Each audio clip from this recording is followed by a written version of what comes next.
down to business.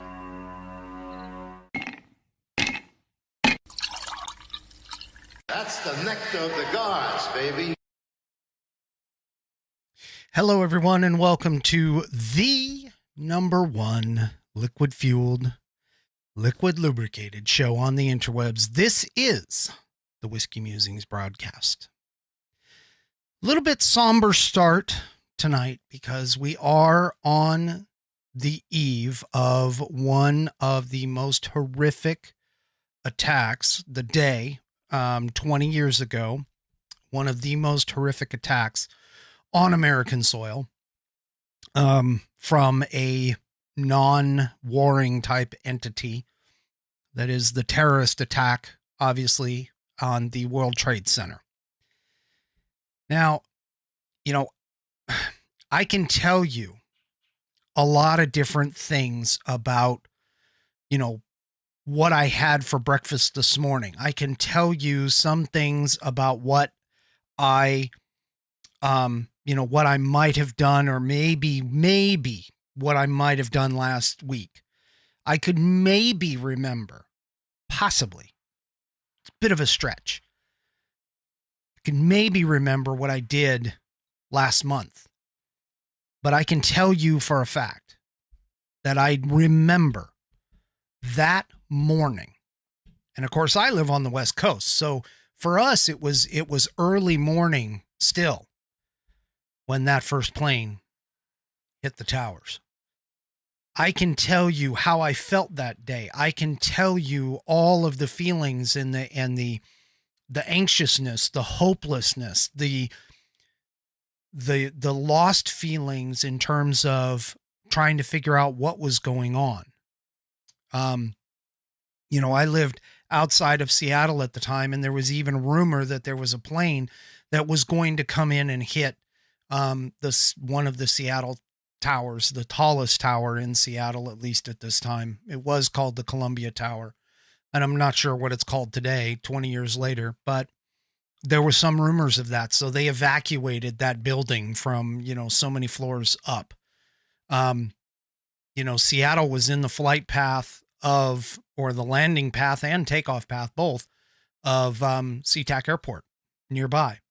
And, so a lot of people go and they can, a lot of people, when you ask them, as long as they're old enough, you ask them, what were you doing on this day? And people can remember. They can remember distinctly what they were doing that day, even several years later.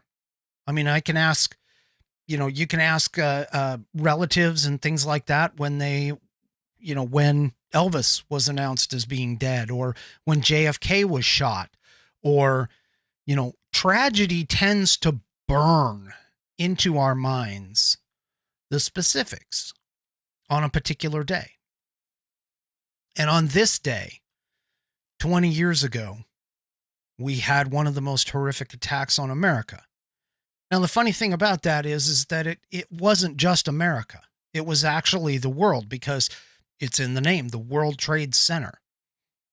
I mean, they were both standing towers that, I don't know if anybody remembers, but there was an attempt to take them down in 1989 by blowing a bomb up in the parking garage.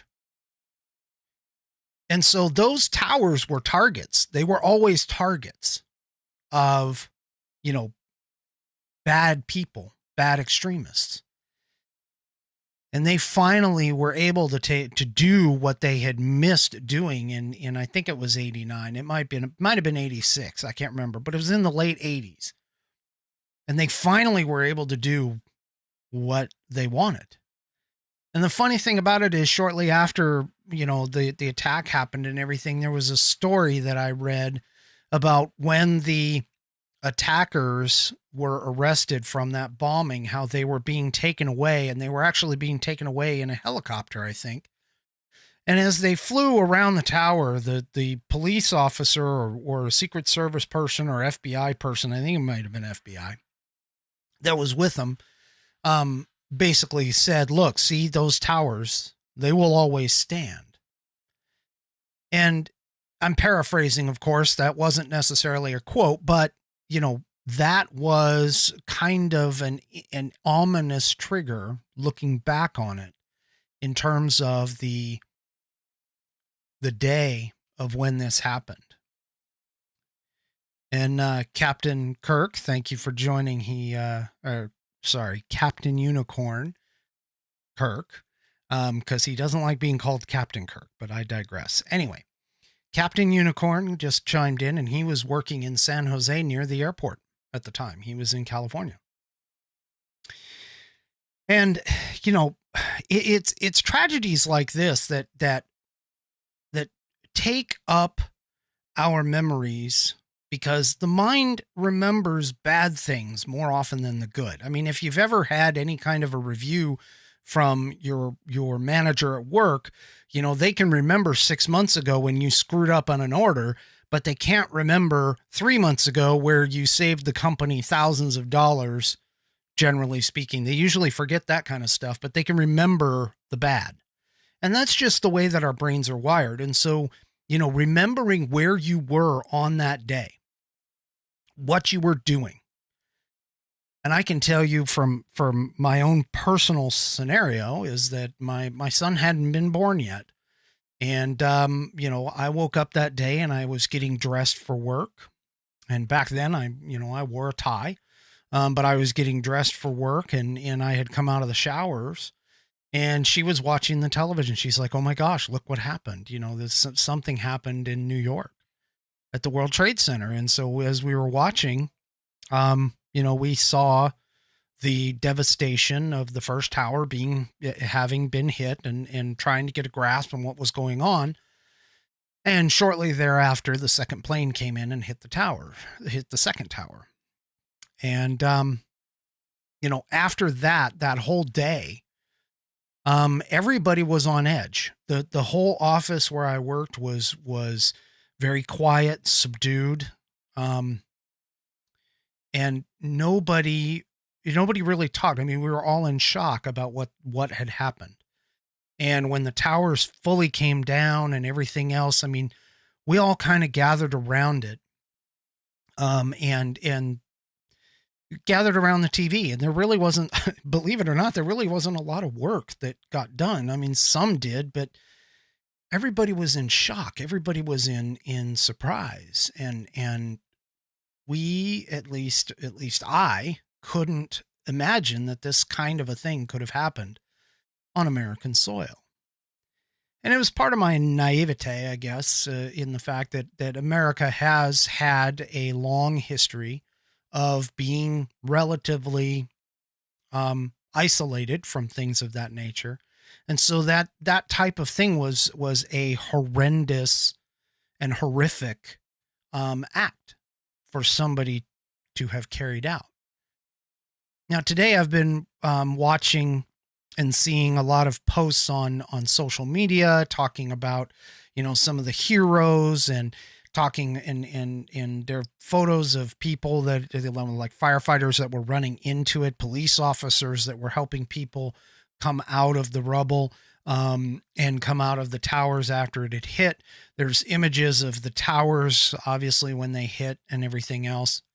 And there was a story of one of the people on United Flight 93. There was a transcript of his call to basically to the police to try and let them know that they had another flight that was hijacked. And it's really sad to read through that. But at the very end, it also was very heartwarming too, because you could hear, even without his voice and without the operator's voice or the FBI agent that he talked to, you could just hear the steely resolve toward the end, where he makes a comment. And again, I'm paraphrasing here, but makes a comment about, we're not going to let this plane become a part of whatever plans that they have.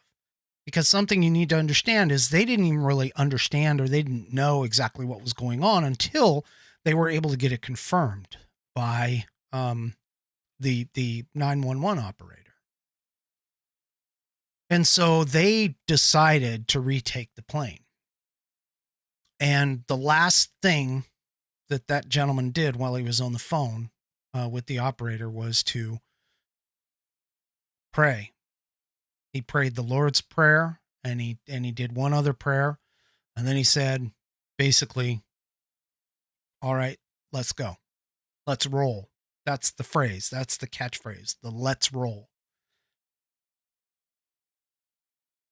I want to take a second before I move on to the rest of the show. I want to take a second to memorialize them. And as I've done in the past, I mean, Taps is a very sad song. And I want to play it for you now. It is exactly 1 minute long, at least this version that I have. And I want to take a moment to play it for everyone now. And I want to take a moment of silence for the almost 3,000 people who lost their lives that day. So if you'll excuse me, I'm going to go ahead and turn off my camera.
All right.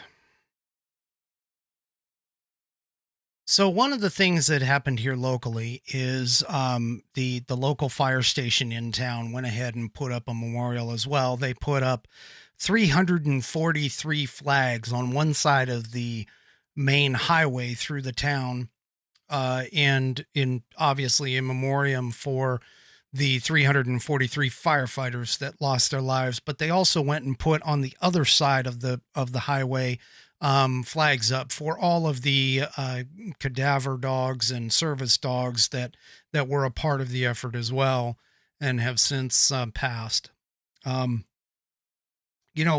lot of people don't understand, but that day was just, it was horrible. It wasn't just an attack on New York or America.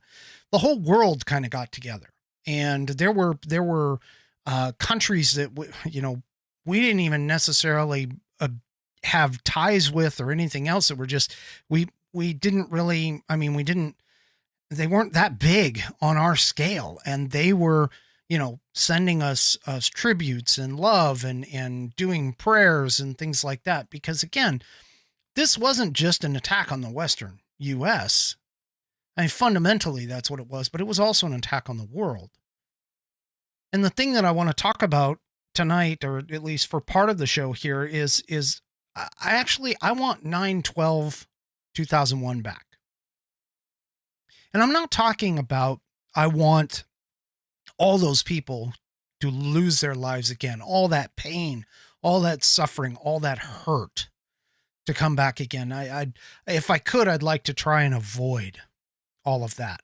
But what I am talking about is the spirit of the people of this country who all came together the next day after we took a second to realize what had happened and to understand and start to come to grips with the idea that we were attacked. We all came together. We all worked together. There wasn't race. There wasn't creed. There wasn't religion. There wasn't, in some cases, there wasn't even there wasn't male, there wasn't female. It was, everybody was American. And everywhere you saw this all over the place. The red, white, and blue wasn't hated. It was revered. It was put out in solidarity, patriotic solidarity for this country, for the love of this country and for what it stood for the freedoms that we have, the freedom that we possess. And we had a guy in the White House, and the reason why we went in to do the things that we did, or what, his political choices, doesn't matter necessarily, but he stood up and basically said, we're not going to take this anymore. We're not going to just take this lying down. And he, a lot of people criticized him for the second or two or the minute or two that he took at the time on 9/11 to basically gather his thoughts and make sure he didn't panic the kids, because he was reading a story in front of some elementary school kids. And it took him a little bit of time to process what was going on. A lot of people criticized him for that. I actually think that he did okay with that. I don't criticize him with that at all, because he didn't want to panic the children. But on the 12th, we started to see our resolve. We started to see what needed to be done, and we started to see and gain information about what had happened. And we started to understand that we were actually all one country. We're like a family that we argue in amongst ourselves, but on that day, somebody outside the family had attacked us. And we gained our solidarity as one, regardless, Democrat, Republican, blue, red, didn't matter. None of that mattered. Rich, poor, young, old, none of it mattered. And we stood up and basically said in one voice, we are America. And we are the country that just got attacked by essentially at the time, an unknown entity. Now, here we are 20 years later. And this is why I want 9/12 back.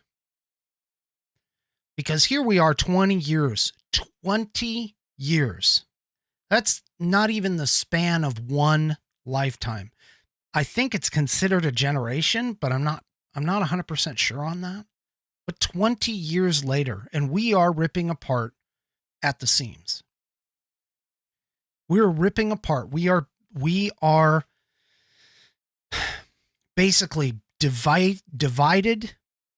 And you can sit here and talk about the reasons why. You can sit here and discuss what you think the reasons why are, but the fact is it doesn't matter.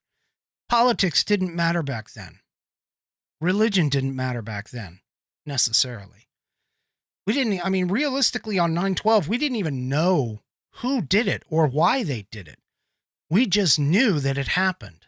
And as the details came out later, yes, there was some things going on with the, with people, bad people on both sides, people making poor decisions, emotional decisions.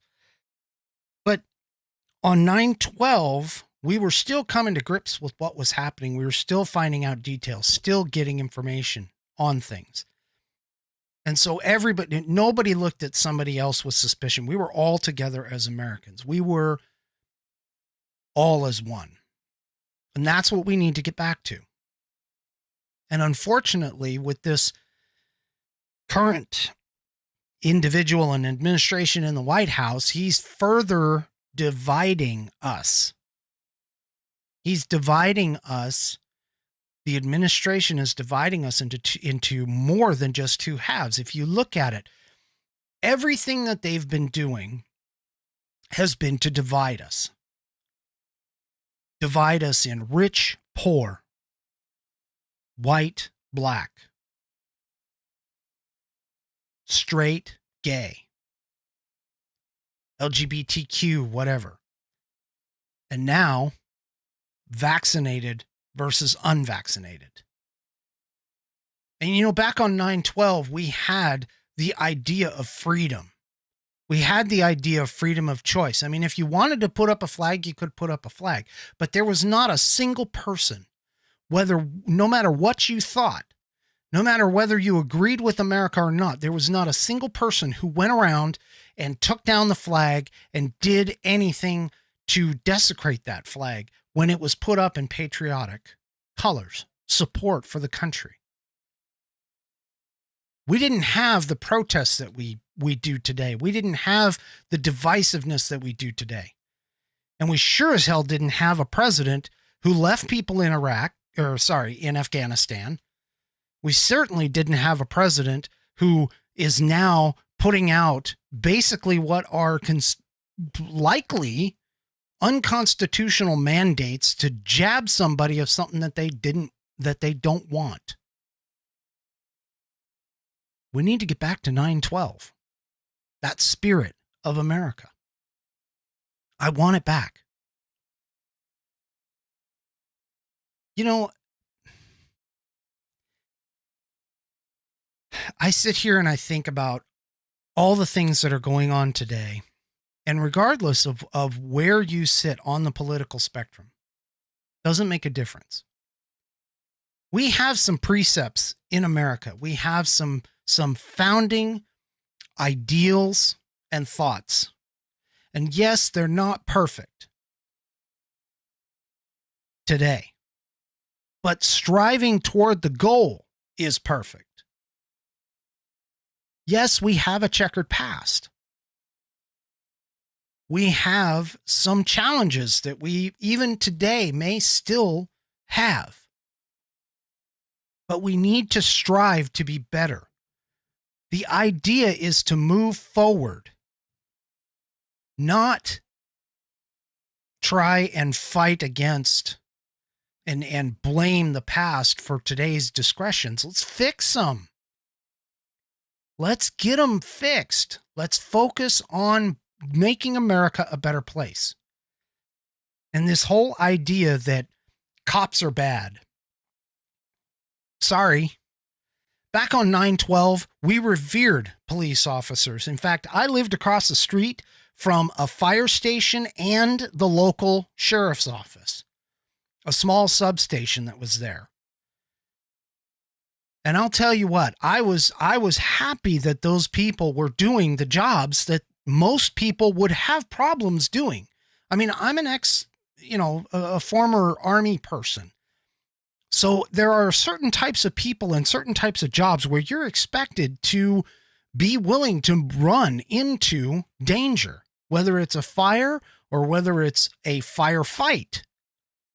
You're expected to run into danger. And those people, the people that we started seeing images of that were coming out about the firefighters that climbed back in, there was a picture of a police officer today who had gone back into the building 5 different times to go pull people out and ended up losing his life over it. Those are the people that we should revere. Those are the people that we should stand up for. And today, 20 years later, we should still be respecting them for this. You're sitting here and you're talking about all these different things that, honestly, you're not thinking straight. I want 9/12 back because I want people to understand that there are things much larger than these petty differences that we've got going on right now. And yes, I am calling them petty. Because in the grand scheme of things, if you're in trouble and you call 911 because that's what you know to do, in order to get help, the only people that are going to be coming, honestly, are going to be police officers, firefighters, and medics. And you sit there and vilify these people for doing their jobs, for doing what they have chosen as a career, because they have been pulled into a life of servitude. And you vilify them, but yet you expect them to come and give you treatment. Or better yet, you're in the wrong, because let's face it, if you go and have an interaction with the police, there's probably a pretty good chance, statistically speaking, that there's a reason for that interaction. And I'm sorry, it doesn't just always mean that it's skin color. And you sure as hell don't have to sit there and yell at them and berate them and everything else. You don't necessarily have to like the person next to you or the person who comes to you. But I got to tell you, the lack of respect for just the fact that that person is dedicating their life to come and help people. It's ridiculous. I want 9/12 back. I want that camaraderie. I want that spirit of America back.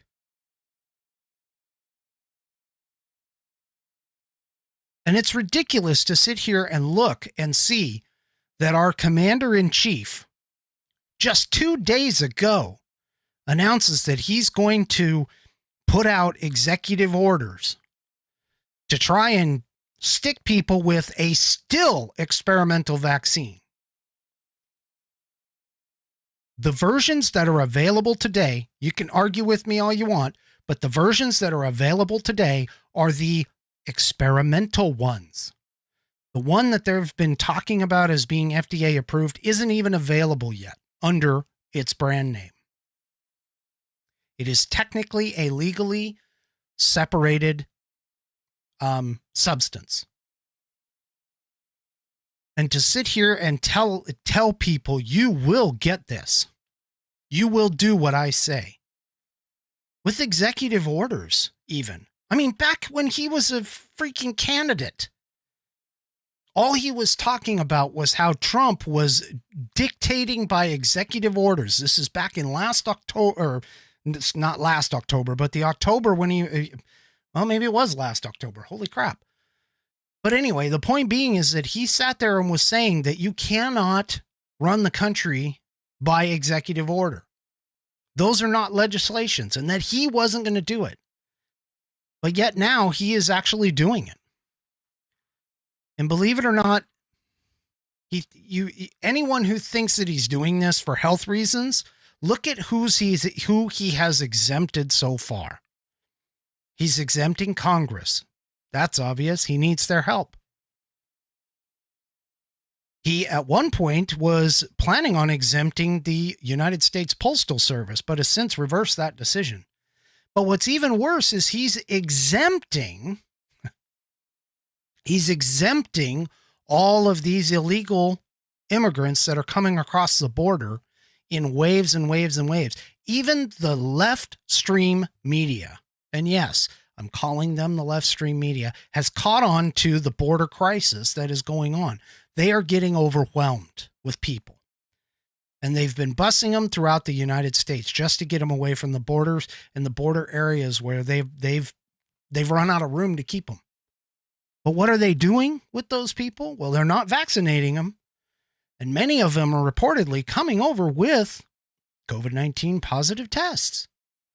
But he's not doing anything there. Executive order edicts are not constitutional if the legislative body has not specifically given the executive branch that authority. Congress is the one that makes the laws. Your state legislature is the one that makes the laws.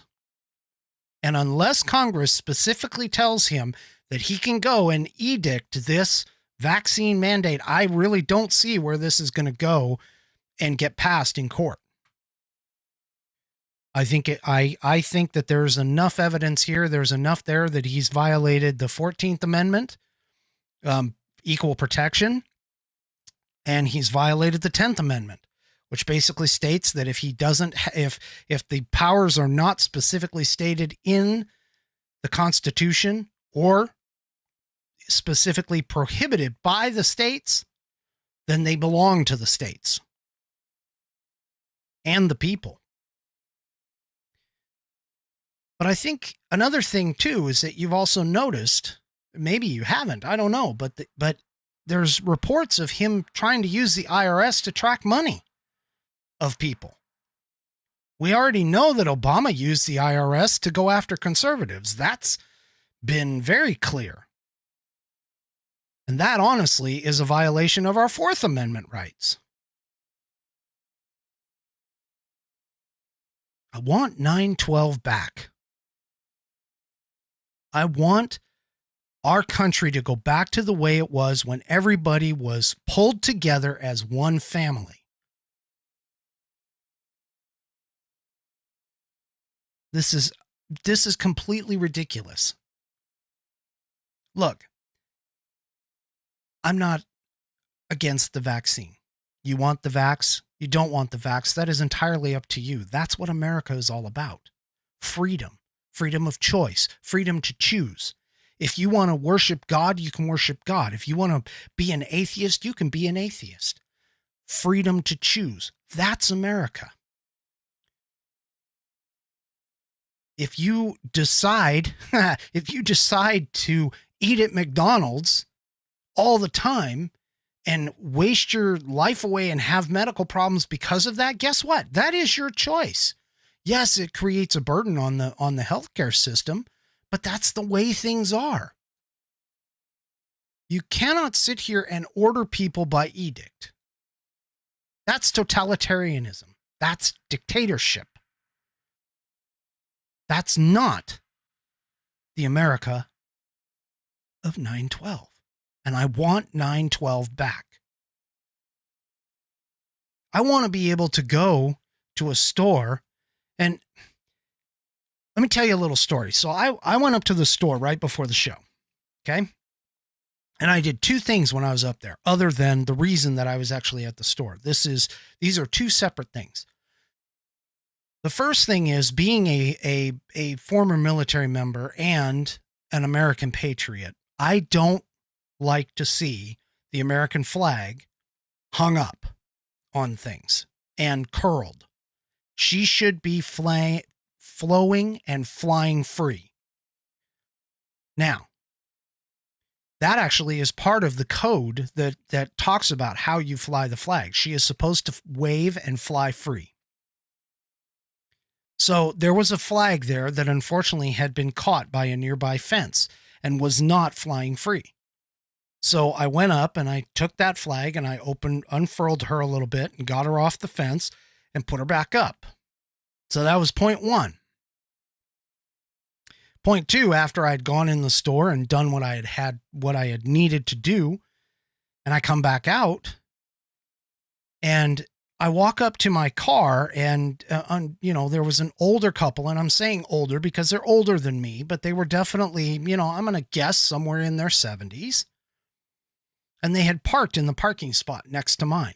Now, rather than being rude and like walking up to open up the door of my car and being totally, completely oblivious over the fact that these people were trying to get out of their car, obviously, to go into the store that I had just left, I waited.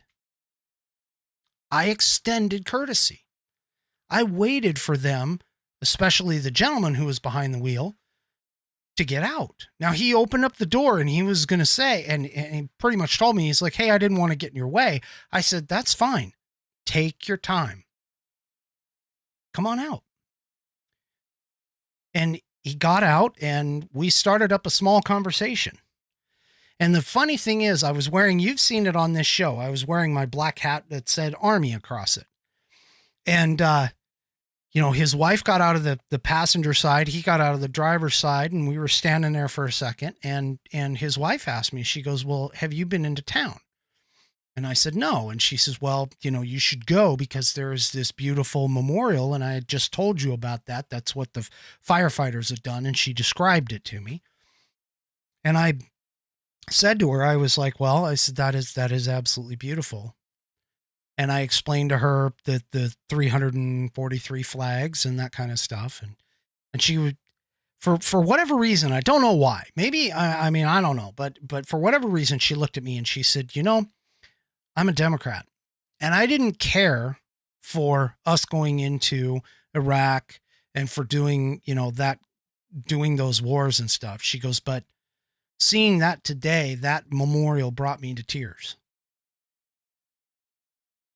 That's the kind of thing, even though I may not agree with her politics. I may not agree with her choices on politicians. But I'm certainly not going to deny her anything because she is an American. And I said thank you and have a nice day and that kind of thing. I mean, I was courteous and cordial.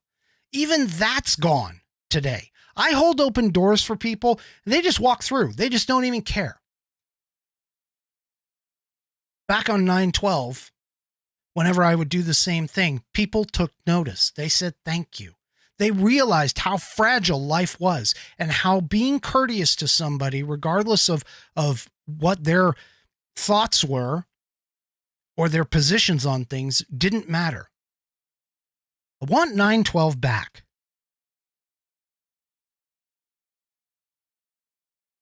I just can't believe. I mean, I'm sitting here and I'm watching, even just in the time that we've had. And I got to be honest with you. I actually think some of this started when Obama came into office.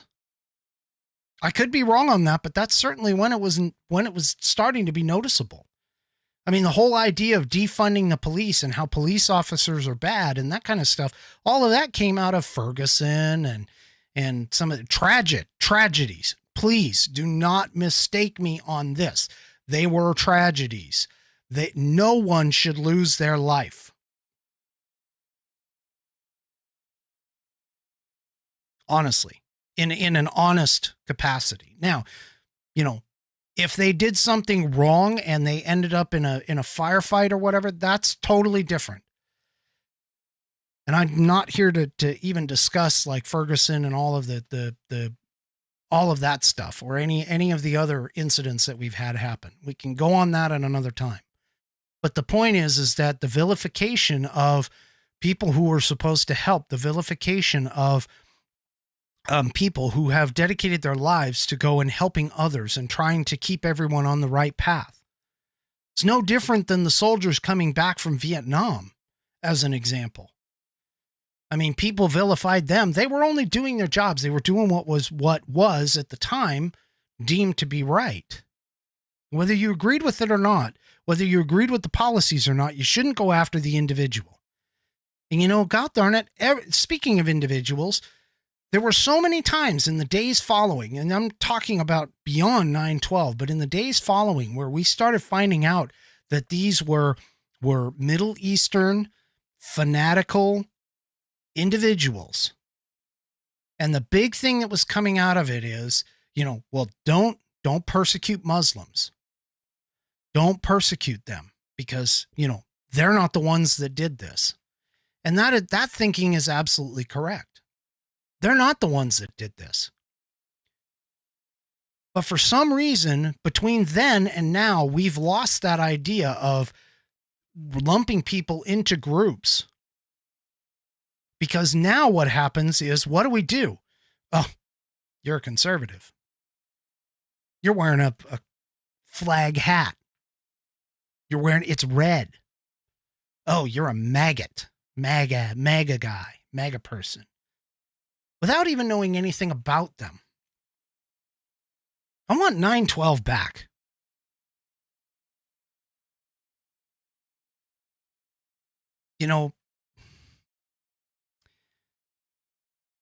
Understandably, we are going to have our differences. Understandably, we are going to disagree on things. But one thing that we should agree on, we should agree on the precepts, the foundation of this country. You know what else has changed here just in the last 20 years? The whole idea that the Constitution is evil. The Constitution and the framers put together the greatest document and the greatest government to create what arguably is the greatest nation on this earth today. Regardless of all of our problems and issues and everything else, we are still the beacon of freedom for people to come here. You can't even say that about Australia, which is currently under a complete lockdown. I mean, you want to talk about things like that? We can talk all day long. There is no country, because the UK kind of did the same sort of thing. France, thankfully, the French people are actually standing up to all of these mandates and dictates and everything else. And whether or not you agree with the health reasons for it, I mean, we can have an intelligent conversation about that. We can discuss the pros and cons and all of the different things. But the fact is that the minute that you sit there and try to force somebody else to do something that they should not be forced to do, it's wrong. It's immoral. It's inconceivable that something like that would happen here in America. I want 9/12 back.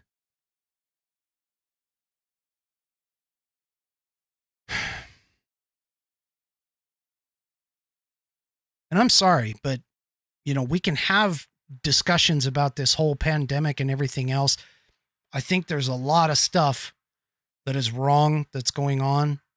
There's too much information. There's not enough information. There's misinformation. There's accurate information. Our government has failed. Our health people have failed. All of the fundamental systems that we have spent most, if not all, of our lives believing in and trusting in, they're gone. They are completely gone. You could talk about the FBI. You could talk about the Department of Homeland Security. You can talk about the upper echelons of our military. You can talk about the Biden administration. You talk about the CDC, Center for Disease Control. They're supposed to make sure that this kind of thing doesn't happen. But I can tell you one thing, whether you agree with what's been put out or not, it has definitely been back and forth over the last 18 months. The trust is gone. The mainstream media, who a lot of people, for whatever reason, still believe in, even though they've been proven wrong on a bunch of things, the mainstream media used to be the de facto standard for questioning our government. And now we find that they're actually supporting our government. If you ever look at the difference in the last the previous administration, the 4 years of the previous administration and this administration in terms of the hard-hitting questions, the first 6 months were pretty damn easy. I mean, when it was a slow news day or whatever, and they had to ask the president what he got for his ice cream, and there was no other questions, even though we're in the middle of the pandemic. Thank goodness Peter Doocy is actually starting, and I'm calling him out by name, but Peter Doocy is actually starting to ask the hard-hitting questions. It took us leaving Afghanistan and with the idea that we were going to leave American people over there to wake some of the mainstream media up, to start asking the hard questions. Back when Watergate hit, the media was the one that was all over it. They were trying to take the stance of, we're the truth tellers. We're the guards of freedom. We're the guards of truth. And Benjamin Franklin did that exact same thing when he was penning his Pennsylvania newspaper. That was the whole idea of the media. That's why it's in the First Amendment. The freedom of the press was designed and focused on and purposely put there to make sure that the government itself had an outside check, that they could go and balance and find out the truth. That's what the freedom of the press is for. The press shouldn't be in the back pocket of the government. And whether you agree with me or not, the mainstream media is literally in the pocket of the government. I'm not exempting anybody. You want true news, you've got to go outside of the mainstream media. It doesn't matter whether it's Fox News, CNN, any of them. MSNBC. You listen to any of those people, and I'm sorry, they're not telling you the truth. I've gotten into discussions on social media from people who have just bought into their propaganda, hook, line, and sinker, without even thinking remotely about anything else. You've got to go to alternative media sources, and now they're trying to shut those down too. That's been a common problem across the board. I want 9/12 back. I want America to get back on track with where we were, with the spirit of what we had on 9/12. That's what I want. Hell, even today, everybody was sitting here and complaining about the fact that Donald Trump didn't join the other presidents at the Pentagon. And somebody on social media even made the comment, oh, he's going off to a fight tonight. Well, without even mentioning the fact that the man spent the morning in New York City with the firefighters and the police departments that were mourning the loss of their people on that day. George Bush was out in Pennsylvania giving a speech out there. I haven't heard it, but some people have suggested that it was not very pretty. And even our president, our current president, whether you think of him as that or not, he is the leader right now of America. He didn't even speak today. What does that tell you? And I'm sorry, if you ever listen to any of his speeches, he always talks about, well, I'm supposed to leave now. Who's in charge? I don't think it's him. I want 9/12 back.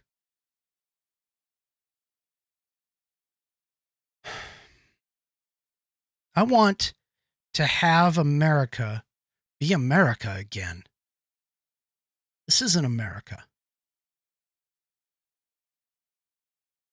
There was a gentleman, he's an artist by the name of Howard King, I believe. I grabbed his image off of Facebook, or this image of what it is, and I'll describe it to you, but it's not of a decent quality for me to be able to throw up there. Plus, I can't really attribute it to him correctly. But the picture was of the American flag behind him with a silhouette in the flag of the two towers, one of them burning. And as a part of that, in the foreground, what you see a silhouette of a soldier, and he's carrying the Statue of Liberty. She's laying in his arms. And there's a poem that goes along with it. And if you can, maybe you might be able to search it up, but the thing is that image is amazing to me. It basically struck a chord with me. Liberty is on her last legs right now. America is, as she once was, she is today. She's starting to die out because people are not standing up and understanding that our foundational beliefs, while they may be flawed, and we do have the ability to change them by constitutional amendments. We've done it before with all of the amendments that we have. We did it with black voting. We did it with women voting. We did it with the lowering of the age. I've gone through several of them here on this program. You can go back through my videos and you can see some of the changes that we've made over time. And there is a process in order to do that. But to sit here and to basically say that that America is done, America is not the country, just this horrible, evil country, I think you're missing a lot of what's going on in history. You need to go back and actually learn American history. Yes, we've had our dark spots. We've dealt with slavery. We've dealt with racial issues back in the 1960s, which led to the Civil Rights Act of 1965. We've dealt with things in the past. I mean, if anything else, America was set up to be the freest and most noble country by our founding fathers. If you can't sit and read the Federalist Papers, the Anti-Federalist Papers, the Declaration of Independence, the Constitution of the United States, if you can't read any of those and not figure out that the foundation was built in order for us to be able to continue the house and to finish off the house over time, to create the greatest nation on this planet, then I'm sorry. You and I need to sit down and we need to discuss this. We need to figure this out because you're obviously not thinking completely clear. And just like any other house where you put a bad coat of paint on the walls or something like that, you change it. If it needs to be changed, there's a process to do so. Let's take care of it. If it's that big of a problem. But you've got to prove that it's a problem. You can't just sit here and throw up rhetoric on the wall and hope something sticks. And that regardless, for better or worse, whether you agree with what I'm saying even now, the fact is that we need to at least band together and say, you know what? America is something worth fighting for and worth keeping. Now, there's been discussions here of late of splitting the country in half. I don't know how they're going to do it. I did an episode on this back right after Biden got elected. I don't get it. I don't understand. There is absolutely, I just don't understand how that could happen in just 20 years, people. We're not even talking about, 40 or 50 years. We're talking 20. 20. And even then, not even all of the 20 years has been put into place. It's even less than that. It's probably more like 18 to 15. I want 9/12 back. 9/12/2001. Pride in America. Pride in everything that we're doing. Pride in the fact that we're a country. I want 9/12 back. On September 9th, Biden talked about losing his patience with the unvaccinated. And I'm sorry to say, but I'm losing patience with the people who are sitting here and trying to tell me that this country itself is not great. That this country is inherently evil, that this country has not done great things, and that some people on 9/11 did something.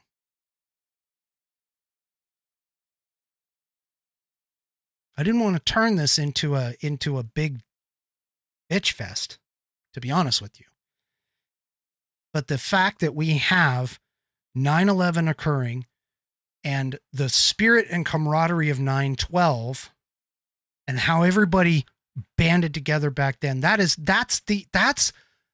what this country should be striving for as the goal. That's our standard. That's our bar. That's where we need to be. We are far from it today. And I don't know how to get back there.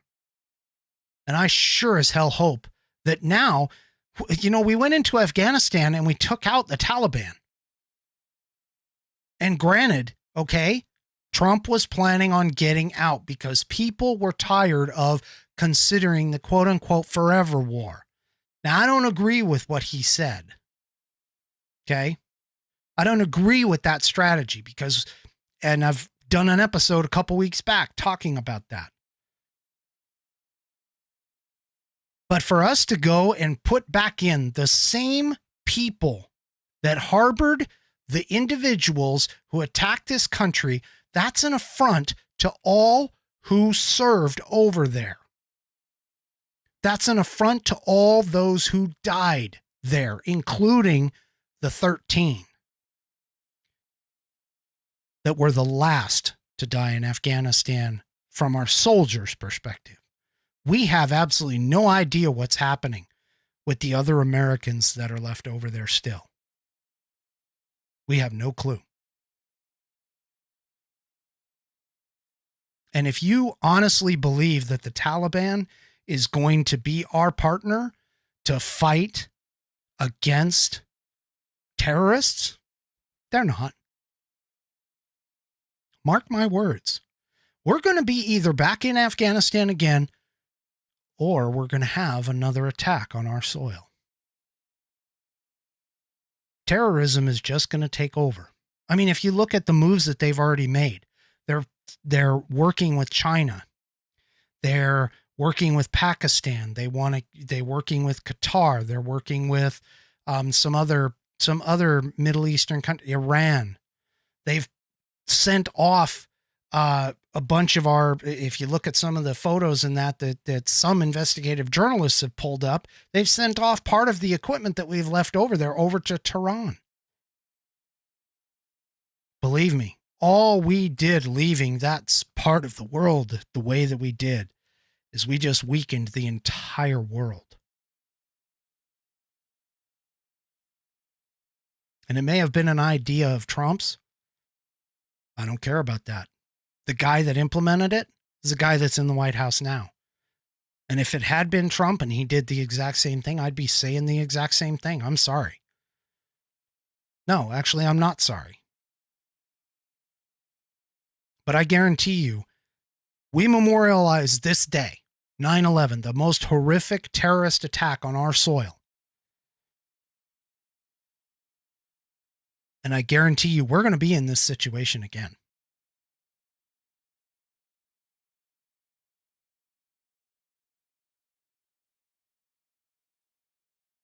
Honestly, that's my final Whiskey Musings thought. Do me a favor. If you like the program, please subscribe, click like, share it. You can watch me here on YouTube. You can pick up my past episodes. You can pick them up on my Rumble account as well. You can also listen to the audio portion on Spreaker now. I don't have all my episodes up on Spreaker, but I'm getting there. And do me a favor, if you would, please, go and check out my Whiskey Musings logo gear store. You can find it at this URL, store.whiskeymusings.online. That's store.whiskeymusings, all one word, .online. Pick yourself something up. Please, it supports the show. It gives me a little bit of extra so I can do things like the phone number that I used last week. Anyway, I hope you all enjoy the rest of your weekend. Please take a moment to remember the individuals who have died on this day. I know I've got my flag at half staff. It's the big one, my big commemorative one that I have, the 9.5 by 5. And I'm going to be putting it back up, or putting my other ones back up and putting it back at full staff tomorrow. Anyway, have a good weekend. We'll see you all next time on the Whiskey Musings broadcast. Good night, everybody.